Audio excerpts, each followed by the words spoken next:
So welcome to the Elevate Your Best podcast. My name is Michael Danklefs. My name is Bruno Martins from the Cyber Journey, and let's talk today about preparation, right, Michael? So preparation is one of the key pillars of my coaching practice. So we would really want to kind of take a deep dive into what preparation means to us. Awesome. So preparation for me really kind of talks more about, it's something that comes before a commitment. Before I make a commitment to something, I want to make sure that I actually know what I'm committing to. Because I don't want to make something, it's for me the idea of, if I'm going to be going somewhere, I need to make sure that I know that I have all the things, at least the list of things that I know that I need before I go. I'm just not going to jump in the car and then pack it after I've left. I want to make sure that I know what skills I need in order to go there, what resources I need to have, as well as the team around me in order to actually fulfill that. I may not all have them all together, but at least need to know and be prepared to start collecting those things. But there is a little bit of commitment into some level of preparation, because if I get some tool, or if I get some resource, or if I get a team, there is already some commitment out there. So how do you define exactly when it is enough preparation and when the preparation starts to get like entangled with the commitment? Because I understand they are two separate things, but it seems like they from a certain point on, they start to really overlap together. So for me, it's that time whenever it is as one of my favorite coaching mentors talks about, it's when it's a hell yes. When you are like, that this is going to happen.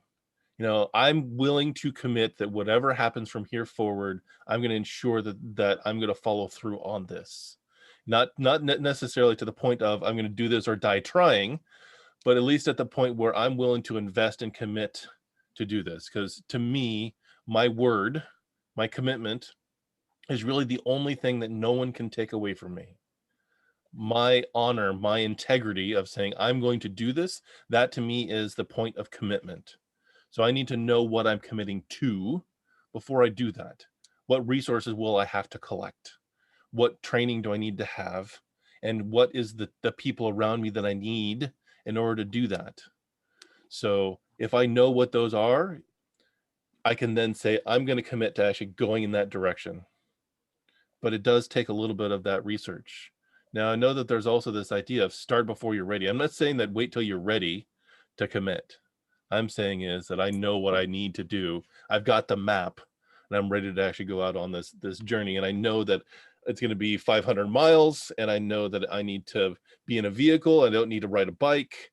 And that these are the, I can figure out the stops along the way. So that's actually, once I get to the level of commitment, is at least I know the destination that I'm going.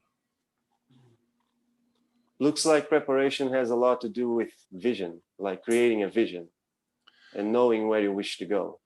It does very much have a huge amount to do with the vision, yes. And I know that there's the adage as well, is that an ounce of preparation is worth a pound of cure. If you are actually ready for what's coming up, at least you actually know where you can actually, if you can see where you want to go, that is very much a part of preparation. If I can see the end in mind, if I can actually visualize the whole package of what the destination is going to be. It also comes down to the why you want to do it. So the vision is important, where you want to go. But even before that is, why do you want to do it? Why would you want to actually step into that? What is the result you want to create? So the why, once again, if I'm actually going to be going and jumping in the car, I need to know why I'm going there. If I'm going to be climbing a mountain, if I'm going to be starting on an exercise routine, if I'm going to be starting a spiritual practice, why do I want to do that? Why would I even bother committing to it? So that's actually a large part of the preparation point as well. I understand. For me, as an example, the preparation that I do personally, even for my day, is I look to see what I have on my calendar. Now, what am I going to commit to for the day? Even just on that small scale, what am I going to do for today? I need to know what the lay of the land is going to be. I need to know what I already have on my calendar. I also need to know what are the things that I need to get done for the week, the month, the year. So that's also similarly part of the preparation that I've already done. To me, commitment is something that comes up, handshake and a smile to someone else, but it's also a commitment I make to myself. So I've actually done a fair amount of the preparation with many of the programs that I've done, the reading that I've done. I've been through a life book process that really focuses on what is my life vision. So that's actually a huge part of that preparation, is I've thought about where I want to be in 5 years. And then similarly break that down. Then where do I want to be in a year? Where do I want to be at the end of this quarter, the end of this month, the end of this week? And then each of those I make a commitment on a cycling basis of, this is where I want to be by the end of the week. So, but it took me a fair amount of preparation to get to that level of knowing what I want that vision to be in 5 years. So what am I going to do today in order to get there? You spoke about this life book. What is this life book? So the life book is actually a program where you go through and look at 12 categories of your life, because we are not just our career. We are not just our love relationship. We're not just our health. There are very distinctive areas of our life that all deserve attention. I've seen so many people who have a fantastic spiritual practice, but they're broke, or someone who has the best career, but they have no friends and they have no relationships in their life. So the life book process really takes you in about 6 weeks of really doing a deep internal dive into yourself on what you want, why you want it, and your beliefs around it, as well as the strategies in order to create that in your life, to really distill down a life vision that you're excited to create. So that's something that I'm really passionate about, and is something that is part of the framework of how I've built the life that I have up to this point. So I would say about 4 years ago, I was in a space where everything was actually had just crumbled around me. So I had actually gotten divorced. I was actually really didn't have any friends or social life. My finances were kind of in a shambles, and I really had to start looking at where I was and where I wanted to go, because for so long it had been something that someone else was really guiding me to where I wanted to go. So the life book process for me, I started in 2019, and really was able to think, not who does somebody else want me to be, but who do I want to be? How do I want to show up? How do I want to experience my life? Those categories, the first 5 are about yourself, your physical health and fitness, your intellectual life, your emotional life, your character, and your spirit. What is your spiritual practices? So that alone, looking at those different aspects of your life, is a different focus than many other personal development practices go through. It's very holistic in the way that it actually looks at how you show up for yourself, and then how you show up for other people. If it's a romantic relationship, is it your parenting, is it your social life? What is the quality of life that you're looking to create, your career and your finances, as well as your overall life vision?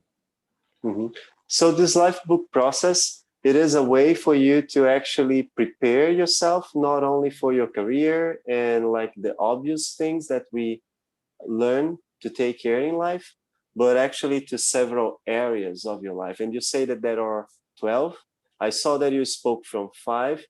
I know actually that there is a doctor called Dr. Tauben Shahar, that he speaks about those 5 that you mentioned. They are from the nature of the human being. It is like emotional, physical health, spiritual, relationship, and there is another there. Mm-hmm. Yep.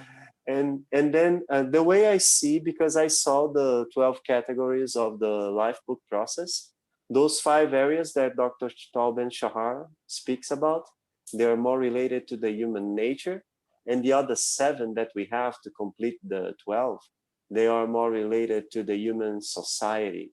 And I really like to make this distinction, but I think that we should not only look for the 5 that or from the human nature, because we are in society. So we actually should take a look at the other ones like financial, business, and things like that. So this life book process is a process for you to prepare, better prepare, and be conscious not only of your career, but several important areas of your life, right? Correct. Yeah, it's the one of the taglines is live a 12 category smart life, where you're able to really look at all of those different aspects and be giving them energy so that they're all actually lifting up together. So the idea really is that it is in totality your life, but physical fitness requires a little bit different focus than your social relationships. And knowing what you want, the why you want to have different social relationships, so then you can focus on those things. But it's really the idea of making a decision. So being that decision is like incision, in that you're cutting something away. You're deciding to go this direction versus that Mhm. direction. So once again, that's the preparation is in your social life, who do you want to be spending time with and why? How does that actually relate to you? How can you serve them? And how do they lift you up? How do they support you? Mhm. So versus same thing for your health and fitness. What are the actions you're going to take? For some people, running is their thing. Running is what lights them up. For other people, it may be yoga or stretching. The life book framework is not intended to tell anybody how to do any particular thing. It's an open framework for you to decide what your life is going to look like and what steps you decide to take in order to get there. Interesting is that when you talk about those areas of your life, in my mind, I was thinking when we are addressing someone, we should probably be mindful of the area that we are addressing at the moment. Because sometimes a person, a friend, or an acquaintance, or somebody that we just connected in an event is coming to us with a problem, a challenge, or something like that. We might be actually better prepared to deal with that and have information that they might use. But it became clear to me that I need to understand what of those areas that person is coming from. Does that make sense from you? Like, Well, it's interesting because when working with the coaching clients that I have up to this point, when we're talking about preparation, we may be talking about this area that they actually want to work on, but the trigger tends to be something that's over here almost every mm, time. If they're thinking about their relationships and how they want to grow their relationships, many times it's actually much more about their emotional category than it is about oh, the relationships. it makes sense to me. Yes, yes. So that's actually where part of, at least for me, how I've built my coaching practice is learning how to hear what is said and what is not said. Hearing that this is actually where the problem area is, but let's find out what's underneath that. And then what's underneath that. And then focus on that, which many times is a belief that may be off because of something that happened 10 years ago, 20 years ago, 50 years ago. And Mm. unravel that and see if we can play with it and see it. So for me, one of my gifts is being able to see things from a different perspective, which has really helped me in IT. So I can actually help someone learn a new product because I can actually shift the focus from here to there. But it's also very much applied in my coaching practice as well, because not always when we're looking at it from this perspective is that exactly what's going on. In fact, I saw a video recently where they're looking at what looked like a square inside of a room. And then they move the camera around and you see it's actually a 3D object.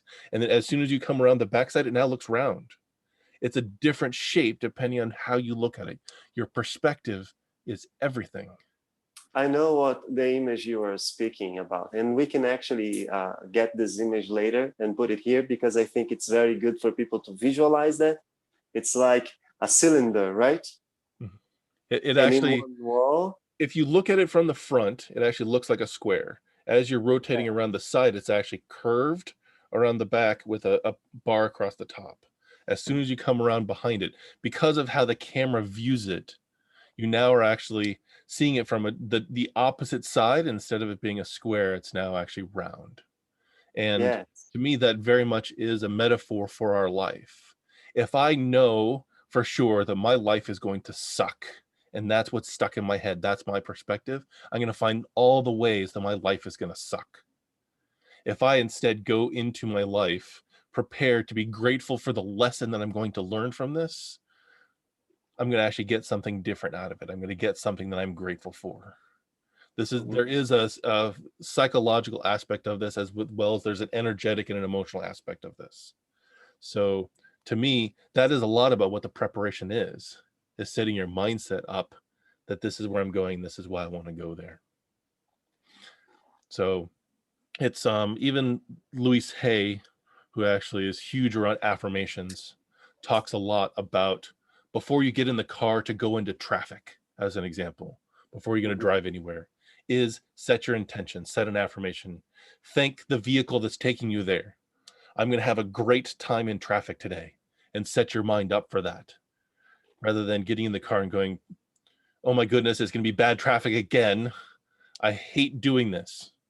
When you bring that hate, it actually really, it lowers your vibration, it lowers your intention, it lowers your Mhm. experience. Yeah, because our mind can. This is something I learned recently. Our mind can't absorb all the information that is out there. That is a lot of information. It actually absorbs a tiny bit of the information, Right. and um, our mind is also very suggestible. Our unconscious mind actually focus on the things that our conscious mind tell it to do. Most of the work is done by the unconscious mind, but the conscious mind is like it's like controlling the light, like show here, show there, like let's take a look here. And our unconscious mind is just processing all this information. So when you get into the car and you say, oh, this sucks, commuting sucks, and this and that, you will focus on the things that make that a reality. Like your unconscious mind will say, oh yeah, I'm seeing, actually I see this, I see that, you are right, like you are completely right, it sucks. But if you set the intention to other things, they are present. The things that suck are there, the things that are fantastic and amazing and makes you joyful and makes everything like look uh, amazing, they are there as well. We just need to focus this attention. And this brings me to something that I was thinking as you were speaking. Looks like preparation has a lot to do with change, like changing things. Because by default, we might very well say that we are unprepared. I could say that by default to do new things. In my life, for example, I was actually by my culture scape, the things that I learned by culture, I was unprepared for a lot of things.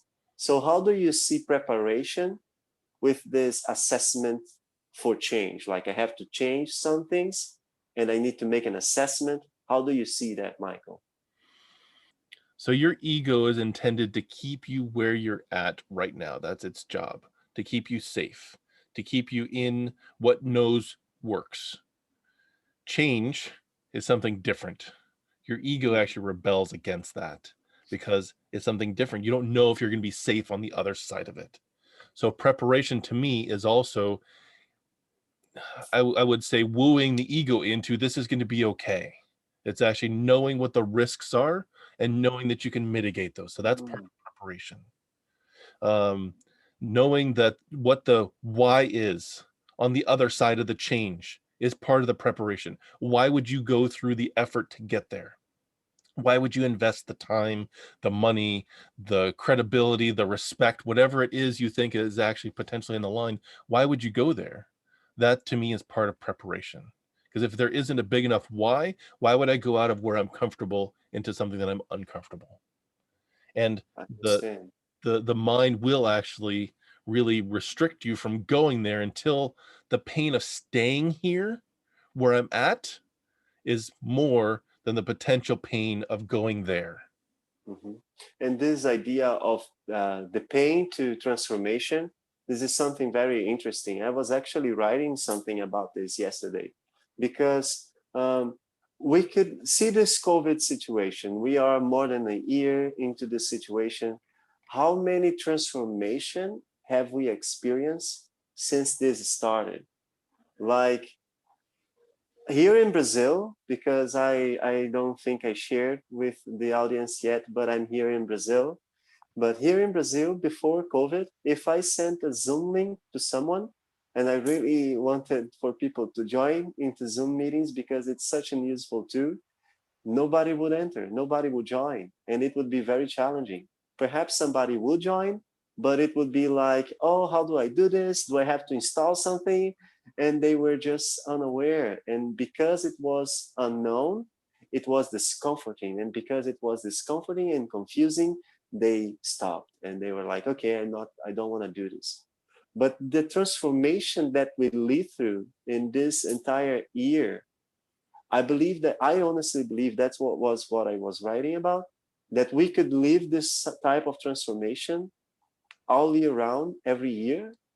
We just don't do that because we are so used to just moving when things are uncomfortable.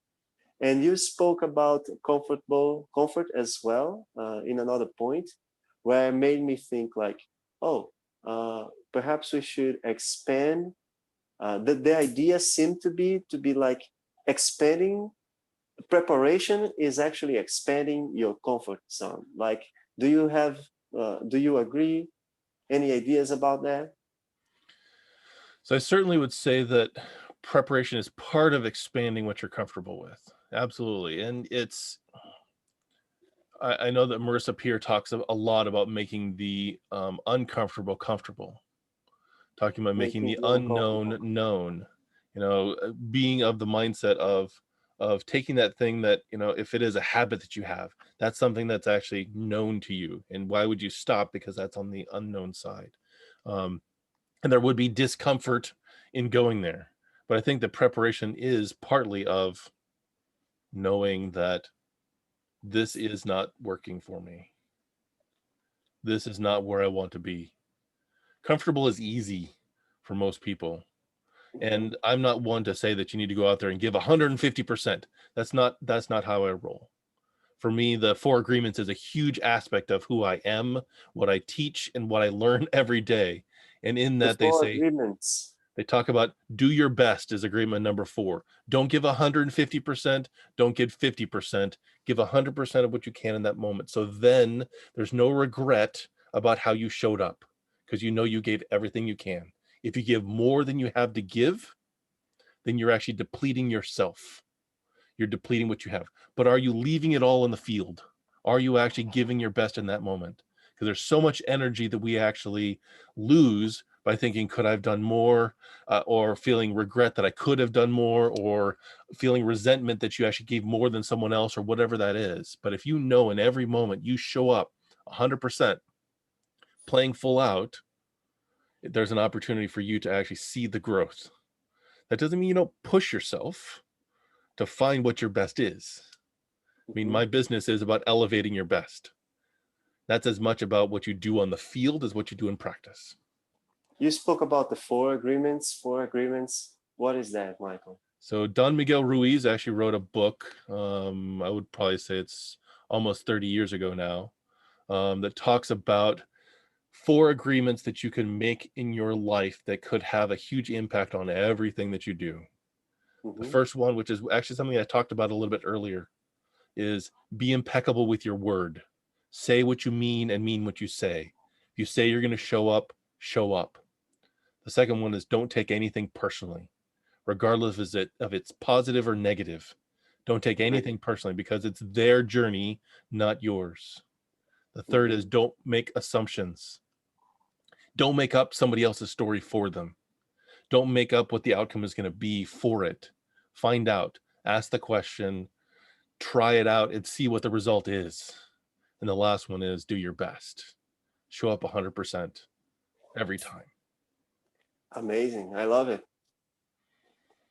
Very good. And such important things that seem to be so very often overlooked, right? Right. And Yeah. it's interesting because they're all simple, but not always Yes. easy.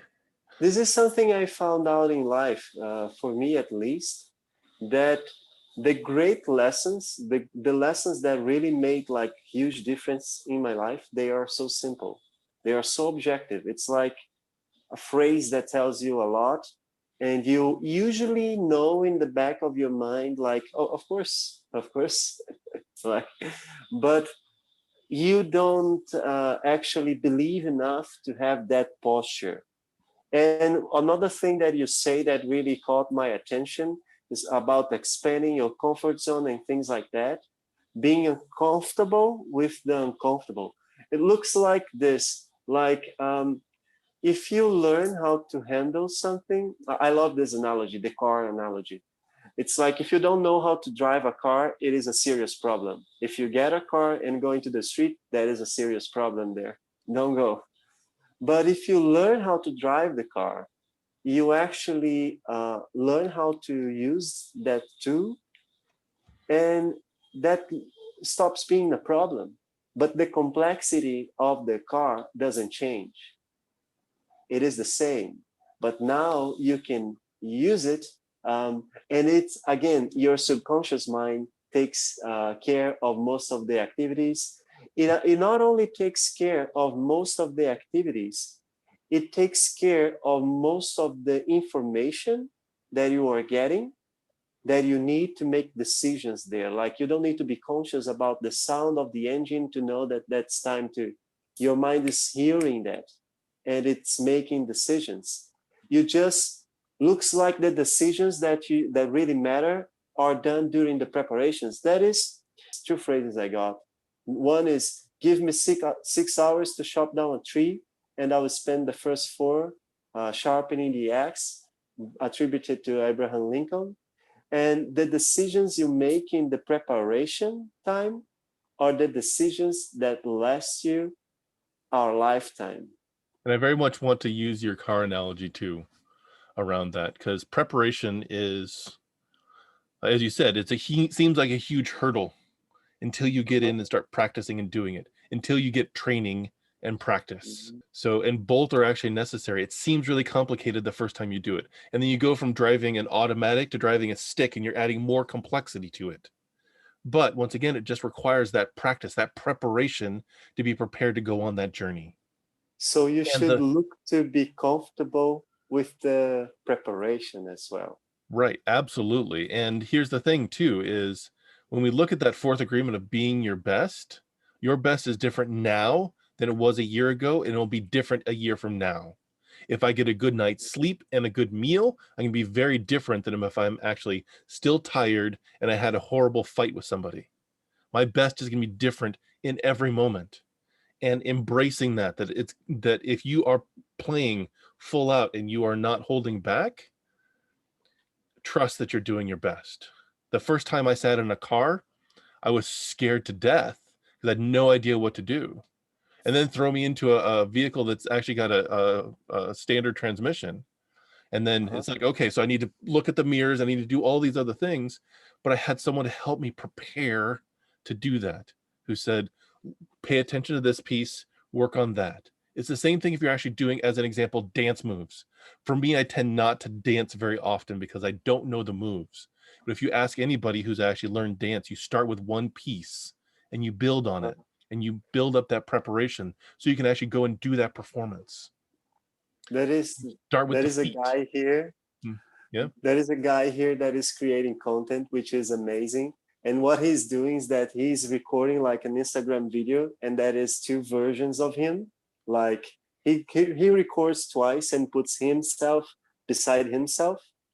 And in one video, he says he's like doing those moves very easily and very calm, and he's just like very looking to the side, and into the other side, he's like moving very energetically, and now you see it's the same move, and he puts the subtitle. It is very easy.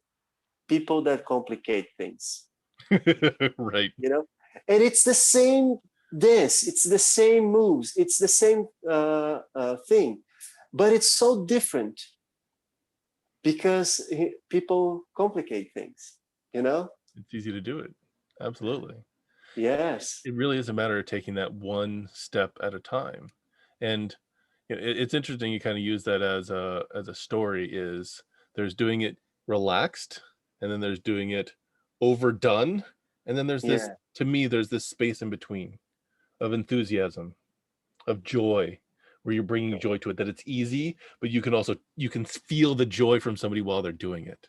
Hmm. No, it's not just putting on a smile to put on a smile. You're really enjoying doing it. You're bringing happiness to it, not getting happiness from it. Yeah, And I that to saw an me, interview with Matthew McConaughey where he talks about the joy. He mm, says that when he was looking for happiness, he would not feel it, like he would not find it. He would not be able to put on the work and get awards and recognition. And then he decided to be joyful of what he does. I will do things in a way that I feel joyful about it. And then all the awards and recognition came and everything else. that's actually a key part of one of the programs that I'm building right now. It's about the happiness you bring to things, because it's important. It kind of goes back to what we were talking about before. If you actually go into something thinking it's going to suck, you're going to see it in your results. If you go into something of saying, there's going to be a lot of value from this, I'm going to enjoy while I'm doing this, you're going to see it in your results. Awesome. How would you better link, like, if, in a summary, this preparation with your purpose? Because I know people have a lot of questions around purpose. I hear a lot of questions about around purpose. How would you let's do like a little summary. I would like you to involve three things that I think important: the preparation it is that we are talking about, the vision that we spoke about, and the purpose. How would you like put all those things together in a nice way for us to understand their relationship? So to me, purpose is discovered during your preparation, and your purpose then creates your vision. Interesting. Your purpose is discovered during the preparation, and your purpose defines your vision. It creates your vision. It creates your vision. Mhm. Right. So if I Yeah. know what my purpose is, which is to shine light into dark corners to inspire trust and self-love, that then will create a vision for my life of a world where people actually can communicate clearly with each other, knowing and trusting that I Mhm. know enough about myself that I can love myself and bring that to you without it being something that holds me back. My preparation has been the last 40 years of my life, has been my preparation for this Mm. moment. Mm. Yeah, I'm actually doing a Mind Valley quest called The Habit of Ferocity. You recommended that to me. Thank you. And I'm seeing that in the habit of ferocity, looks like the habit of ferocity is being prepared. It is Looks a like it to me. it is a lot of so the habit of ferocity is a lot about being prepared for the next big thing, because it what Steve Collar talks a lot about is a lot around what the Navy SEALs talk about is you never rise to the occasion, you always fall to the level of your practice. Awesome. Awesome. So it's a matter of preparing for those hard things. As an example, um, last year when I was running, or I was actually, we were doing a couch to 5K. We're actually doing our best to get in better physical shape. Is we'd go out for a walk, and when we were going uphill, I would actually jog uphill and walk on the flats instead of the other way around, because it's preparing your body and your mind that you can tackle hard things. That's part of the preparation. Thank you very much for your time and helping us learn more about preparation. And this is the Elevate Your Best podcast. My name is Michael Danklefs of Elevate Your Best. Thank you guys for taking the time to learn with us. It is an amazing experience to be here sharing this information with you. I'm Bruno Martins from Cyber Journey, and see you again next week. Mhm. Thank you, everyone. Have a fantastic day.